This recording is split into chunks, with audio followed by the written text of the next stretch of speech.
Good morning and welcome to Christ Church as we gather to celebrate and to give thanks for the life of Digby de Villiers, to express to Krista and her children and to those who loved him most our sympathy, but also to stand alongside them in their pain.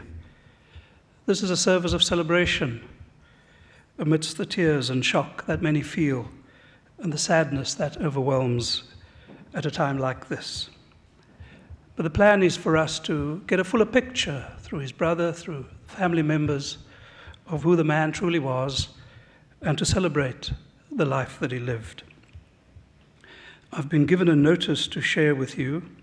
There is a QR code on a little card doing the rounds. I know very little about QR codes, so I'm not going to venture as to what it all entails in terms of the technology, but it will lead you to a site where you're able to share your own thoughts, views, memories. You're even able on that site to share little videos, and I'm sure we all use our phones for those things these days, and many of you will have many. It gives to Krista and the children a corpus of memory which they can visit and review and look at. And if you want to stay longer on that site, there is also an opportunity for you in memory of Digby to make a donation to the Peninsula School Feeding Scheme. There is that QR thing will lead you to that site. The family invite you to join them in the hall following the service, even though they know that some can't stick around. It is a long weekend, and some of you have stayed in order to be here today. For now we see in a mirror dimly, but then we will see face to face. Now we know only in part, then we will know fully, even also as we are fully known. For none of us lives to themselves, and none of us dies to themselves. If we live to the Lord, and if we die to the Lord. So then whether we live or whether we die, we belong to the Lord. I'm going to ask that Donovan, is it? Digby's brother, come and share some of his memories, and those will be followed by memories of the children and others who are going to pay tribute.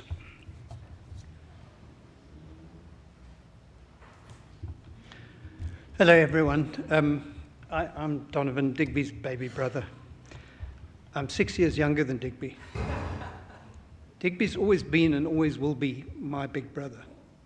None of you will remember Digby as being particularly tall. But to me, he's always been tall. Tall in a way that commanded my respect as a child, and tall in a way that commanded my respect as an adult. I've always looked up to him, and I've always been proud to say, that's my brother. Because of the age gap, I didn't have much chance to overlap with Digby at school. But at least one teacher who remembered him kept calling me Digby. But then he went on to tell me that after Digby, I was a disappointment. As a separate and completely irreverent observation, whenever he called me Digby, the whole class would collapse into giggles because they'd never heard such a funny name. Surely one of Digby's finest achievements was to have made a success of his life despite being given such a ridiculous name by his mother. I fed no better. To this day, I'm asked how de Villiers can have a first name like Donovan. But don't worry, Dig, we loved your name. I was privileged, though, to overlap with Digby during our specialist training at Groote Hospital. This wouldn't have been a privilege in the unforgiving environment that surgical registrars find themselves if Digby wasn't really good at what he was doing. His surgical colleagues spoke highly of him, and perhaps begrudgingly so did my anesthetic colleagues. Again, I was very quick to acknowledge that, yes, Digby de Villiers was my brother. It's maybe patronizing to say that I was proud of him. In reality, I was just proud to be Digby's brother. It gave me a certain status in that very challenging environment and lent me confidence. I once heard one of the senior surgeons saying something flattering about the de Villiers brothers, so I definitely benefited from the association. Digby then left Groote Hospital to become one of the founding specialists in the newly and proudly established Constantiaberg. He was really there from the very beginning. Surgeons in private practice typically benefit from being part of a group, but Digby went out there all on his own and made his reputation all on his own. I don't think that could ever have been easy, and at times it must have been intensely lonely. But Digby made it work. I wasn't that brave. I've always benefited from being part of a big group practice. More than 30 years ago, I found myself in the labor ward at Constantiaberg doing an epidural. I couldn't help noticing that the midwives were intensely amused at finding Digby's little brother in the labor ward. Eventually, one of them confided in me what their nickname for Digby was. I hadn't heard this before, and Digby certainly never mentioned this to me. Perhaps being known as Dr. Pee-Pee Snyman wasn't the sort of moniker he would have chosen for himself. Digby certainly was the circumcision king of Cape Town. There are at least 2 generations of Cape Town males who carry the indelible marks of Digby's surgical skill. Before this sounds like a resume of Digby's career, though, I want to rather address his personal relationships. Digby was at his happiest in the outdoors. The further from the civilization, the better. He loved nature, wild animals, birds and plants, and the adventure of finding them.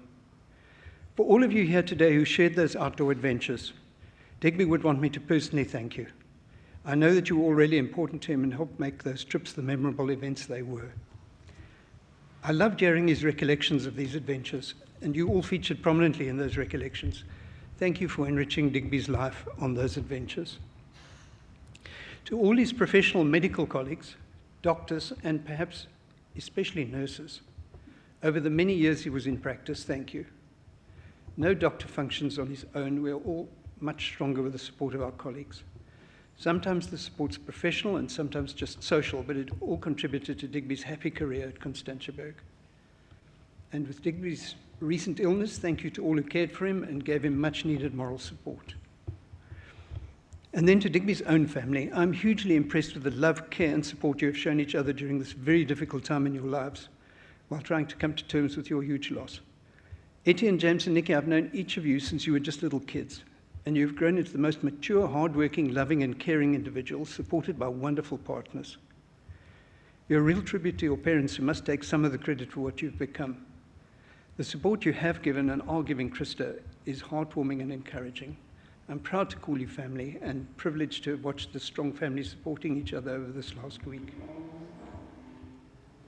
Krista, you have been the most wonderful wife to my brother. Thank you. Without any of the usual exaggerations of a eulogy, I don't think I know of any other couple who were as close as you two or who shared each other's lives as completely as you did. As a direct result of that, we can only guess at what a huge sense of loss you're adjusting to right now. Digby's last few months were horrible, cruel, and painful. Only you know the full extent of his suffering. Only you were there for him all the time. I feel terribly sorry for Digby that his last months were spent in such pain and discomfort, and I feel terribly sorry for you that you had to witness this happening to the love of your life. It was terribly cruel on Digby, and it was terribly cruel on you. It's a great solace to us that you were there for him.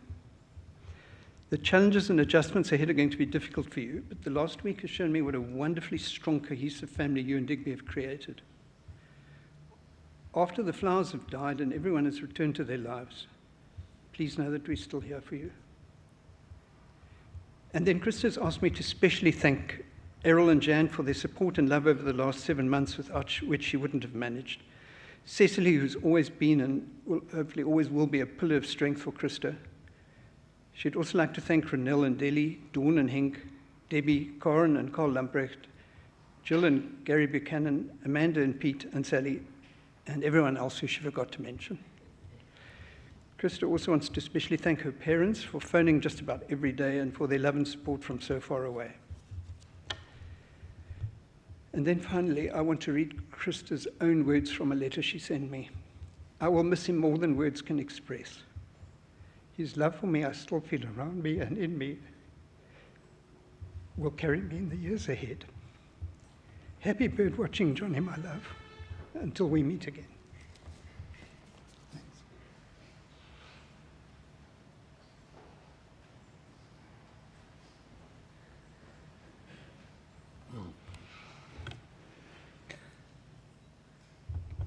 Donovan, I must say, Pipi Snyman got his knife into at least one member of our family as well.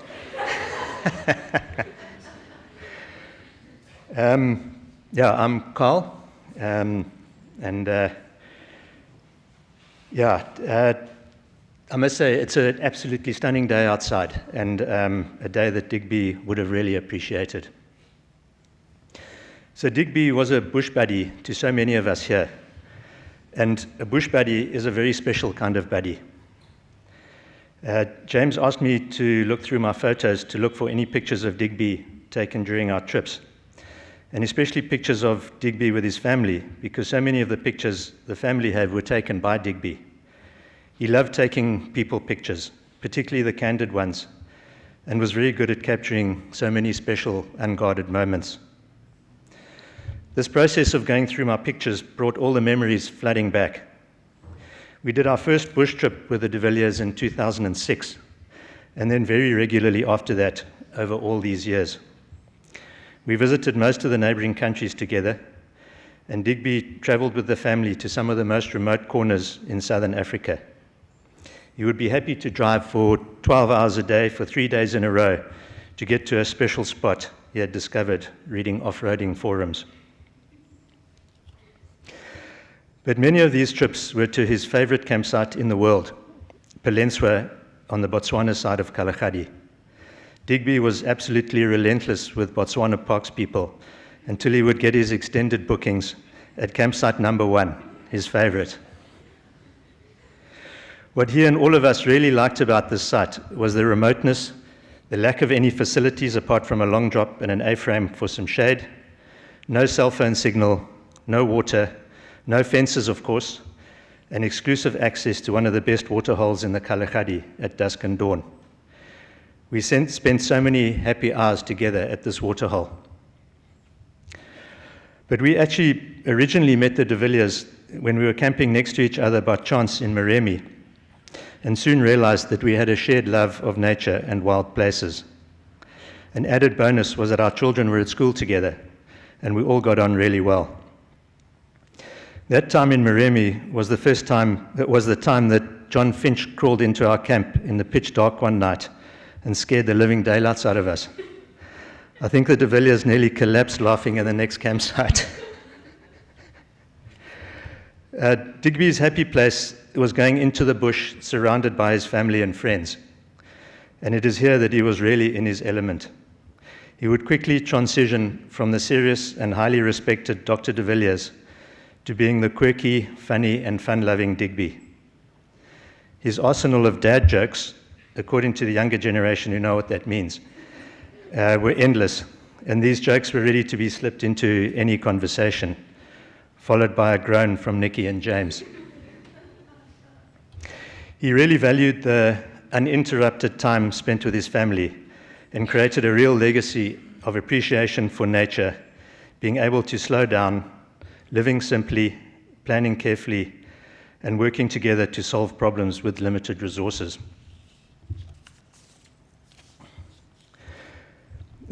Digby loved a good story, and I know that many of you here will have either experienced a bush trip with Digby and Krista and James and Nikki, or will have shared his bush experiences through his lively, humorous, and brilliant retelling of his many bush experiences. He of course also loved telling a good medical story around the campfire. Digby loved the trick of determining the age of an elephant poo, where he would stick his finger into the dung pile and then put it in his mouth to test the temperature and taste. It was, of course, a different finger that he put in his mouth. We had one very memorable trip to Kutsi Game Reserve when Nick and Sue joined us from Zimbabwe. They had memorized the entire colorectal surgeon's song and gave us a full and hilarious rendition of it around the fire. If you haven't heard that song, you need to go and Google it. Of course, that song was perfectly in Digby's honor. As it turned out, this trip coincided with Africa Burn, and we decided that we also needed to build a statue to burn. So we proceeded to build a large model of a giraffe out of dried grass And finally, to finish it off, Digby arrived with a seemingly anatomically correct version of the giraffe's rear end, made from twisted grass. It was a dramatic burn. He could also be a bit melodramatic. One night, he was walking behind his tent when he suddenly let out an enormous scream. Running around to see if he was okay, we thought that he had at least been attacked by a lion. But it turned out that he had got himself impaled on a tent peg. Not through his foot, as would have justified the scream, but on closer analysis, we found it was just through his shoe, and we managed to release him without any blood being spilt. Digby was a very keen photographer, and I know that many of you here will have either featured in his bush pictures or will have had the opportunity to witness the wilderness through Digby's lens. He had a real eye for the spectacular, like his amazing photos of big African skies and magnificent landscapes, and the almost reverence with which he studied and photographed birds. To Digby, nature was his church. He was also a perfectionist. He must be the only person who took a thermometer to a braai to monitor the temperature of the inside of his steak. Digby had strong opinions, but could also really laugh at himself. He could say the most ridiculous things with a straight face. But Digby was a real people's person. He was sensitive, thoughtful, highly intelligent, and genuinely interested in others. And he cared deeply about the people in his life. And I know each of you here will have added to the rich and colorful landscape of Digby's life. So Digby, thank you for the friendship, for the amazing memories, and thank you for the stories. You will always be part of the stories of everybody here today. Krista, Etienne, Nikki, and James, Digby created a special legacy which you will always treasure, and there will be more trips in Digby's honor. Digby, we're going to really miss you.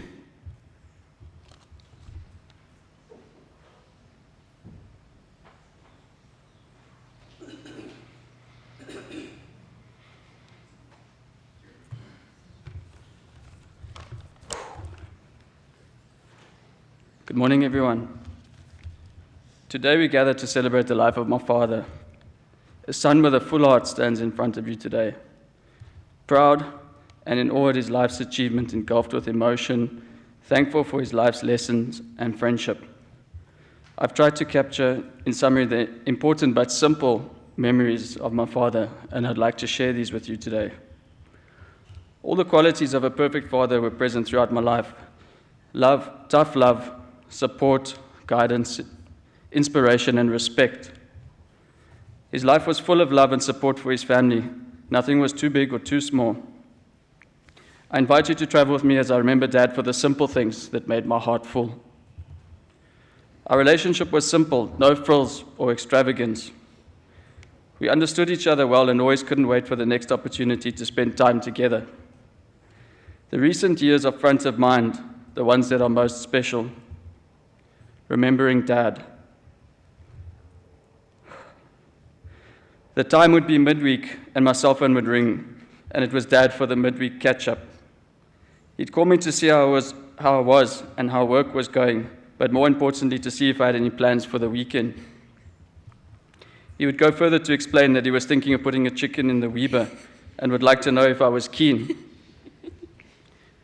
We would always agree to play it by ear, and more often than not, that ear would turn into a gathering. Gatherings at the house where many conversations were held, walks in the garden together, inspecting the cycads and commenting on their progression, or whether it was Dad explaining to me how to cook the chicken on the Weber for the 100th time, or even standing in the garage around the engine of the Land Cruiser and discussing the long list of service items that JB Auto has just carried out and his future plans for those long camping trips. Sometimes it would progress to a tour of the house explaining his DIY electrical projects, the latest being his DIY installation of the inverter and battery, for which he was so chuffed. I can still picture the smile on his face. Apart from the love of all things food, garden, and home, my father undoubtedly transferred his aptitude and knowledge for all things financial. It started with washing his cars at a young age for money, and if the wheels were really clean, you got extra. I remember the conversations clearly like it was yesterday, 2011, January, when I came home after my first month being in the working world, and he handed me a list of exchange-traded funds and necessitated that I pick one. Offshore denominated, he would add. And don't forget, if you earn more one day, you can pick another one and another one. Set up a debit order and forget about it, he would say. Over time, this conversation matured. Over the years, long evenings on the couch next to a fire, glass of red wine in hand and sheepskin slippers on feet. Dad always loved giving a clear brief. The security brief when I slept over was one of my favorites. I'm going to set the alarm and close the kitchen door, but it won't be locked. See? Or when he was about to embark on a long trip and would call me a week before and give me the same list, like I didn't already know what to do. The same plants always required watering. The pool always needed to be cleaned. The filter always needed to be backwashed. Chlorine had to be added. And don't forget to top up the water level from the borehole, because it seemed he never found that leak. Botswana, Mabusa Hubi, January 2020. Dad loved the bush. I got to spend time with Dad in his happy place. A cold beer, a quiet watering hole, bird watching for hours, long game drives, tranquil evenings next to the fire, long shoes and closed pants to protect against the mozzies. Thunderstorms, lightning and thunder, and lots of rain, experiences I'll never forget. Dad was proud of his kids. He even said so once at a braai where he raised his glass to his children. Only once. Whether James and Dominique were happy or not, I was always in the know. Not a week went by without Dad talking about them. Whether it was about their successes in their professional careers, or just about their late nights out jolling, or even the many car troubles that Dominique was prone to, and of late, talking about their love lives. I valued hearing about it, and he loved speaking about it. To Nikki and James, Dad loved you with all his heart. He was so, so proud, and I'm certain he parted ways with a full heart, compiled of wonderful memories with you guys that will never be forgotten. To Krista, my second mom, Dad was your soulmate, a relationship tied together by love and happiness. I don't think there's any other way to describe it. I'll share a memory of you two so fond I'll never forget. Before a meal, Dad would always mention a special saying, "Born up a tree, my darling," followed by a kiss to one another which would signal we could eat. Thank you for everything, and most importantly, thank you for making Dad happy. Thank you, Dad, for everything, and I really mean everything. What we once enjoyed will never be forgotten. I'll take you with in spirit wherever I go. Stay with me for the journey. In closing, I'll cherish your best piece of advice. It went as follows. My son, get a good night's sleep and things will be better in the morning. I will miss you, Dad. Thank you.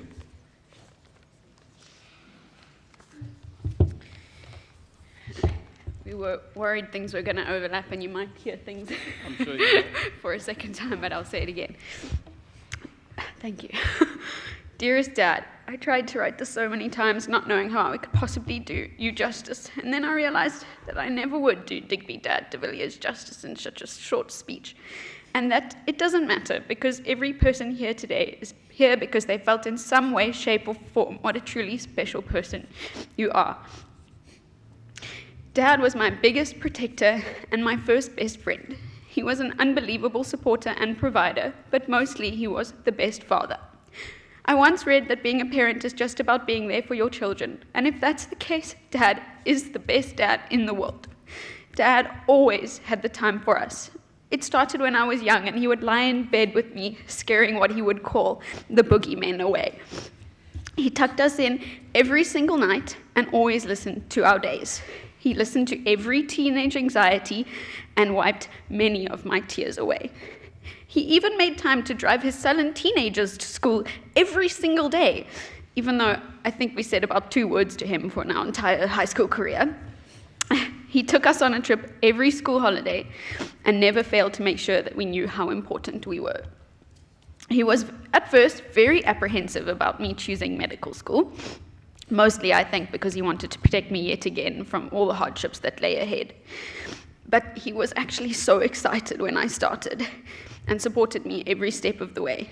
He explained things to me that I didn't understand in second-year lectures, which I think is a testament to his unbelievable mind that he could still teach me second-year medical knowledge when he'd learned it so long ago.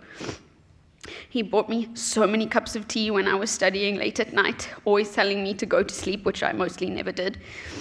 And he walked through every single OSCE exam with me. I was so confident I'd failed, and he would listen to me wryly, and he would look at me and he would say, "Pretty confident you passed, but it's okay if you haven't." He always listened, very exasperated, to all my law school shenanigans over the years, which were unfortunately many, often saving me from many situations I managed to get myself into, usually involving car keys, strange lights on my dashboard, or having no idea where I'd put something or other. He talked me through the 2 most difficult years of internship. I couldn't have done them without him. He was always available, even in the last little while when he was so sick. I could always call him just for a chat, and he understood so deeply what I was going through. And he always gave the best advice, which you're now going to hear again. It was so simple. Sleep on it. It'll feel better in the morning. Dad, you were and are not just a father, best friend, and my protector, but you are also my greatest role model as a doctor. It probably started all those years ago when you first started taking me to Saturday and Sunday ward rounds, and you'd deposit me in the nursing station, and every nurse would say, "Oh, I remember you, but you were this big." I think they said that till I was about 12. And I was probably still like this big. Or maybe it started when you snuck me into theatre, only late at night so the matron didn't know, and I could watch you operate. I was always in awe of how skilled you were. But mostly, I think it was watching you provide so much comfort to your patients when they were at their most vulnerable. It was your calm and gentle confidence that you always had. Actually, maybe it was that terribly dry sense of humor that always made a patient smile. Being Dr. de Villiers' daughter is quite something to look up to, because, man, you were so loved and respected, especially for your circumnavigation of the peninsula, which now hopefully you understand the joke. He loved that joke. It's also his one about keeping the tips. I'm sorry, it wouldn't be about Dad if we didn't talk about that. Or, as we all are going to, it wouldn't be about Dad without his love of the bush. We were, after all, brought up being washed in buckets, strapped to the roof of our car for grain drives, and never asking, "Are we there yet?" because we never were. He showed us the most magical places. He taught us how to set up tents, how to shower in the rain and not get struck by lightning, how to dig a car out of the sand, although mostly that was probably James. He taught us about birds and the wildlife, but mostly through all of those holidays, he taught us how to value what truly matters most in life: family, love, community, this earth, and truly all the small things we take for granted. And to put your long shoes and closed socks after dark. Maybe they'll get it the second time around. I'm going to start finishing off by thanking the best dad in the world. Dad, thank you for everything, for being my medical sounding board. Thank you for caring for all your patients so deeply, for always having time and respect for all the nursing staff. Thank you for walking hand in hand with me through all the hard times, for hopefully teaching me some of your quiet and gentle empathy, for being my best friend and my greatest cheerleader, and for always believing in me. Thank you for setting all your children up for success, not just by providing for us, but by teaching us all the skills we need to succeed. Thank you for Mom, for choosing the best mother we could ever have been blessed with. Thank you for my brothers. Through them I have learned what the true meaning of irritating is. I'm joking. I don't know what I'd do without them. Thank you for all the other beautiful people in our community who wouldn't be around if it wasn't for the absolutely amazing person you are. We will think of you in every birdsong, every beautiful sunset, every good glass of wine, because life's too short for cuckbeck. We will feel you alongside us every time we're together and filled with laughter, joy, and companionship. We will think of you when flowers bloom and leaves open, and on every trip we take. Dad's parting words to me were always, "I love you, and be careful." Dad, I promise to try and be careful, but I also promise to be brave. I promise to try and honor you in everything that I do, in every patient that I meet, and everyone I care for. Thank you for everything. I will love you forever, and I will take you with me wherever I go.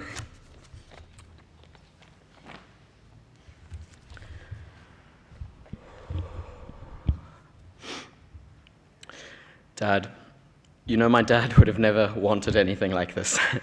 He always told me, don't have anything after I go. Nobody needs to sit around and be sad that I'm gone. But we wanted to prove to him today that so many people loved him. He touched so many lives, and I hope that today he is looking down on us from wherever he is, and we've proven to him that with so many people here that he was so incredibly loved and he touched so many lives. When I was a kid, I remember so well, my dad used to take me with him to the hospital when he was doing his ward rounds on the weekend, like my sister mentioned. He would dump me at the nursing station for a while, and they would all be in and out constantly while he was off working. One after the other, they would come in and talk to me. All I remember is them raving about how incredible my dad was, both as a doctor and as a man. They would tell me over and over again he was such an incredible surgeon and they loved working with him. When he was done seeing the patients, he would come back to pick me up. He would flirt with the nursing staff for a few minutes, and then we'd be on our way home. In hindsight, this was always such a fun activity going with him.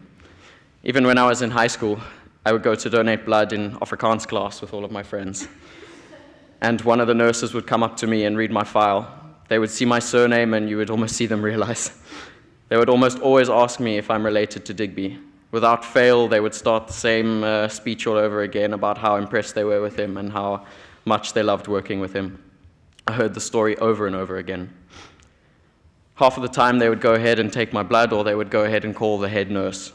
Not sure if what they were scared of. I guess maybe they would get it wrong and I would go home and tell him. My dad was so well respected in his career. People only spoke so incredibly highly of him, from colleagues to patients. This will always stick with me. I've always hoped that one day people will speak about me half as highly as they spoke of him, and I'd be happy with that. My dad instilled this in us. He always pushed me and my siblings to work really hard and find something that we love. He always gave us the best opportunities and the best education we could have ever asked for.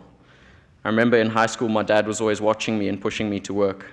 There was never a time that I would come down into the kitchen looking for a snack, and he would always ask me immediately, "Why aren't you studying?"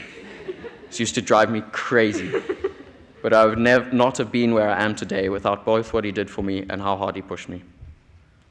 I will always remember when I came home in my first year, I had failed my first maths course of my first year of university.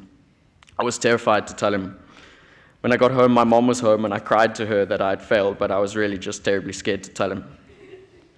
He came home later from work and I was scared of what he would say, so he immediately walked in and I just started crying. I was so scared that I'd let him down. But my dad sat down next to me and he surprised me completely. He wasn't upset, he wasn't mad at all. He sat there for a long time and comforted me.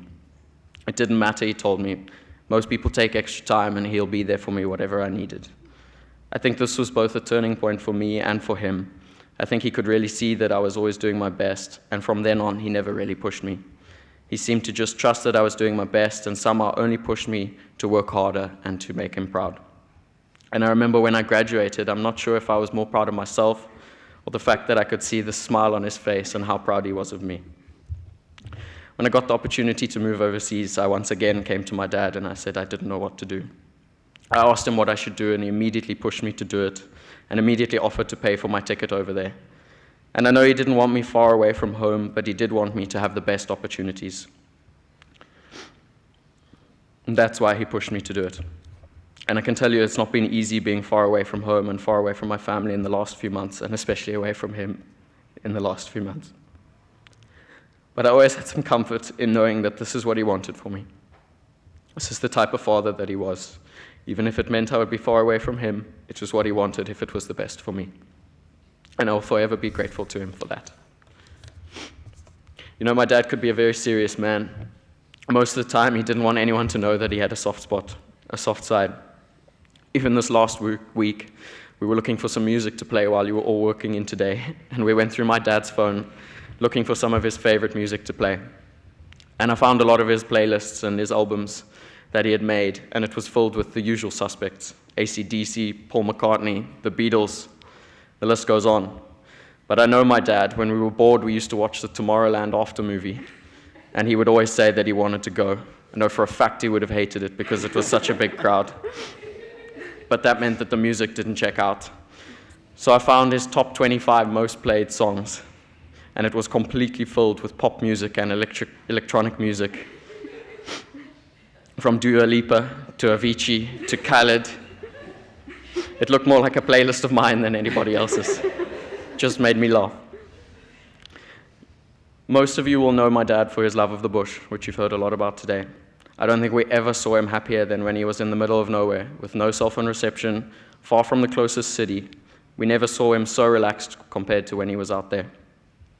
Watching little birds, driving around for hours looking for animals, he had such a love for everything in nature. We would be driving along slowly in the bush when he out of nowhere would slam on the brakes, only to stop for a bird that was so small and looked like just the rest of them to me. But he loved this. To him, it was not about all the big flashy animals that everyone else came to see. He was just as interested in the small ones. My dad loved a neat campsite. Somehow on a trip that lasted weeks, there was always something for him to do, some small project or something to fix. And it wasn't a task for him. It was fun and relaxing. And I remember fondly helping him with all of these.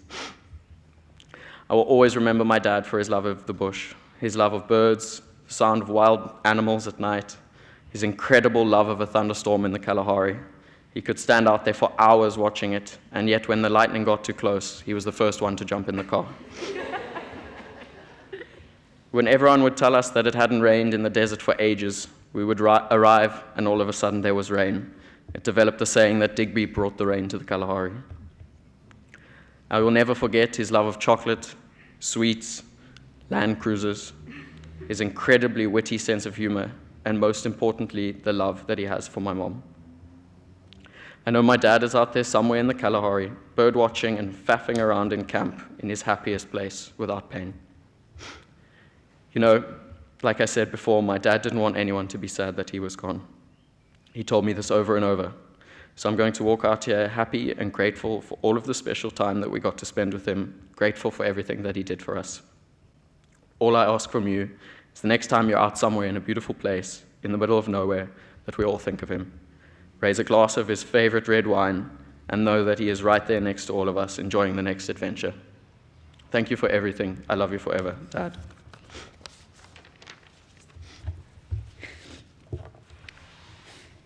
I just want to read a poem before we finish.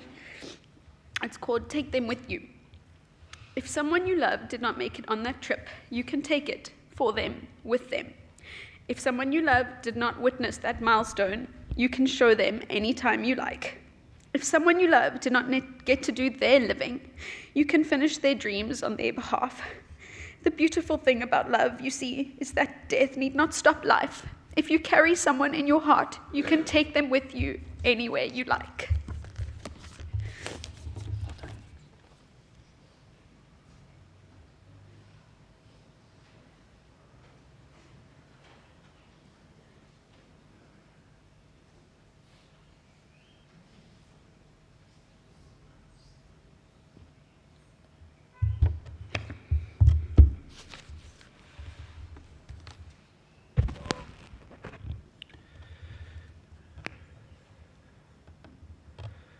We maybe just need a minute to take in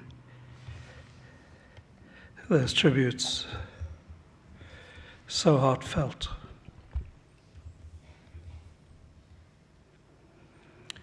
I've chosen a reading from Daniel, from the 3rd chapter. Let the earth bless the Lord. Let it sing praise to him and highly exalt him forever. Bless the Lord, mountains and hills. Sing praise to him and highly exalt him forever. Bless the Lord, all that grows in the ground. Sing praise to him and highly exalt him forever. Bless the Lord, seas and rivers. Sing praise to him and highly exalt him forever. Bless the Lord, you springs.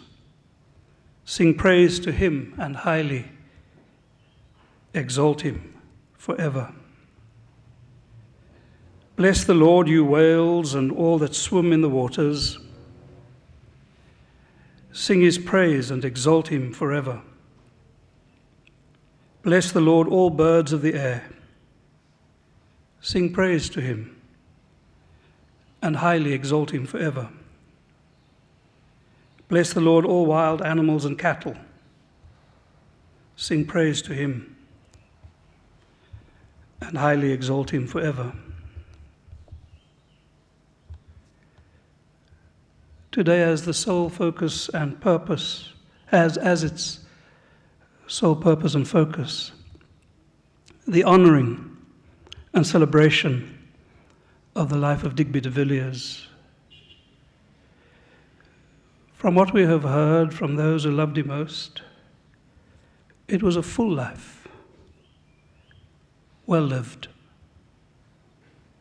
a life of love and service, as a husband and father, as a friend, colleague, as a neighbor.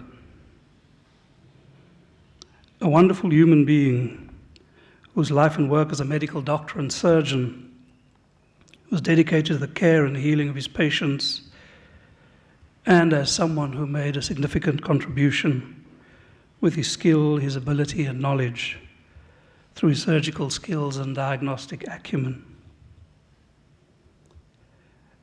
But we are doing more than just that today. As has already been hinted by James, it was Digby's expressed wish that no fuss or churchy celebration takes place over his dead body. He was not a churchy person, or maybe he simply didn't have much time for flowery speculative outpouring of stock platitudes, which can so easily trend on a day like this and make an appearance at an occasion like this. So I'm trying very hard to steer clear of any of those things for fear that something might just drop on my head or a bird drop something on me. He was clear that he wanted none of that. Or to quote what is often quoted on an occasion like this by people, words from a man called Henry Scott Holland: wear no forced air of solemnity or sorrow. And he was not alone, of course. He was in very good company, if those were his expressed wishes. I think it was the Mahatma who said, if it weren't for the Christians, I'd be a Christian. Apparently this quote from the Mahatma came as a result of him stopping one Sunday morning at a church in Calcutta, where he was turned away by the ushers at the door because they recognized that he was from a low caste and that he was definitely not white. Otherwise, they would have let him in. As both Krista and James were keen to point out, Digby was not anti-church, nor was he anti-God. He was just pro-being authentic. His personality, his humanity, his love and zest for life was what matters. And someone who plied his trade with such astute attention, who has held in his hand the difference between life and death for a person who was on the slab in front of him, he certainly knew how to cherish life. He loved life, And as you have heard, he lived it to the full, every part of it. There, as gift to be enjoyed, explored, learned from, and also maybe an opportunity to give back. That is why I've chosen this reading from Daniel. It's not the kind of book one would normally read from on a day like this and an occasion as the one we're at. Daniel forms part of a genre of writing that is called apocryphal writing. It hinges on matters of life and death for the believer, and about not diminishing your view or understanding of God, even in the face of persecution or even despite threats of dire consequences. The believer in these passages doesn't back down. In our reading from Daniel, the section is called the Song of the Three and tells of three persons who describe in song their understanding of who God is, what God requires, and what it means to live in the presence and power of that God, who is seen in everything around us. In the beauty of the earth and its vast expanses, in the vastness of the ocean and all that dwells therein, in the vastness of open skies and the bird which inhabit and revel in its open spaces. Ours is not to question it, says the writers of apocryphal writing, but to enjoy it, to celebrate it, and to be drawn in by the God who unleashes in us awe and honor, and to bless the one who provides and lavishes such generous gifts on all. This is where the believer pitches his tent. This is where these three who find themselves in a fiery furnace hide and take refuge. This is where they take their cue from. This is the well from which they drink, even in life's toughest moments. And irrespective of how long those moments may last or where it might lead, that is what they hold on to, and that is where they stay. It is, of course, a much-needed witness in our time. The danger is that we shrink God and God's world to make it comply to our often narrow views of that God. By implication, God becomes very small as God fits into our life and is reduced to talk of God by platitudes or by carrying a false sense of solemnity. The story of Daniel and his companions is a story of not settling for anything less than the whole, the full picture, God at full throttle, as it were.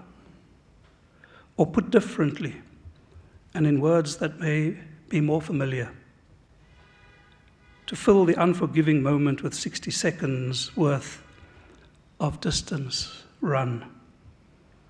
Of course, Kipling goes on and says, yours is the earth and everything that is in it. And what is more, you'll be a man, my son.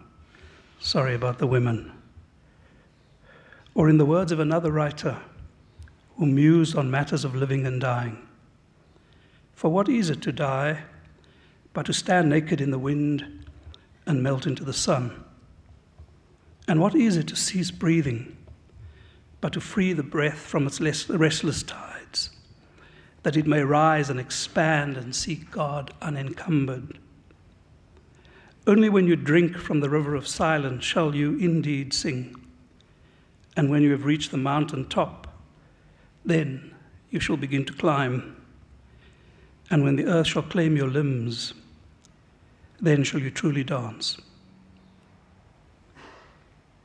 Sunday begins what is for Christians one of our holiest weeks, the seminal feast, leading up to the seminal feast of Easter, which captures and articulates to the world a central conviction that Christ, through suffering and death and resurrection, has placed on record for all eternity that life is stronger than death and that hope always triumphs over despair. One of our Easter hymns puts it like this: "They cut me down and I leapt up high. I am the life that will never, never die. I live in you if you live in me, for I am the Lord of the dance," said he. May the God who is the giver of life and beauty, of love, healing, and wholeness, who gave the world and this family, Digby, receive him into his eternal heart, which is the place of all, for all of our origin, but also the place of our destiny. And may God grant peace and eternal rest to Digby. Amen.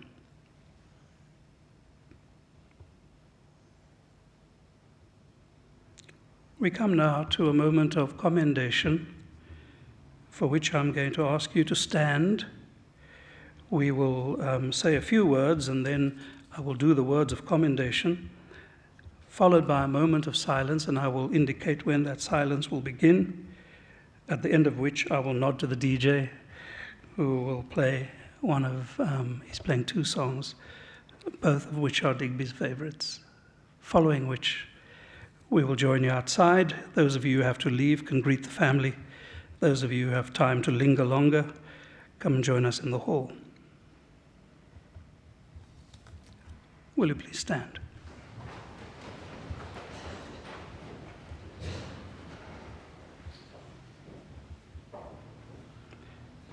We give them back to you, dear Lord, who gave them to us.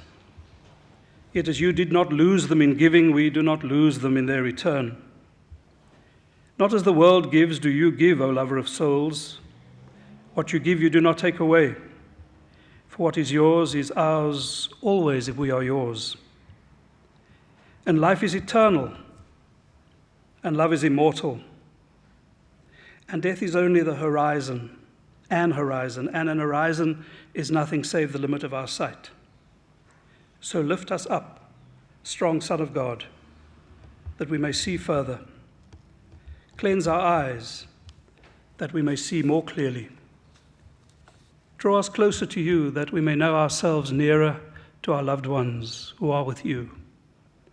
And while you prepare a place for us, prepare us for that happy place, so that where they are and you are, we may be also.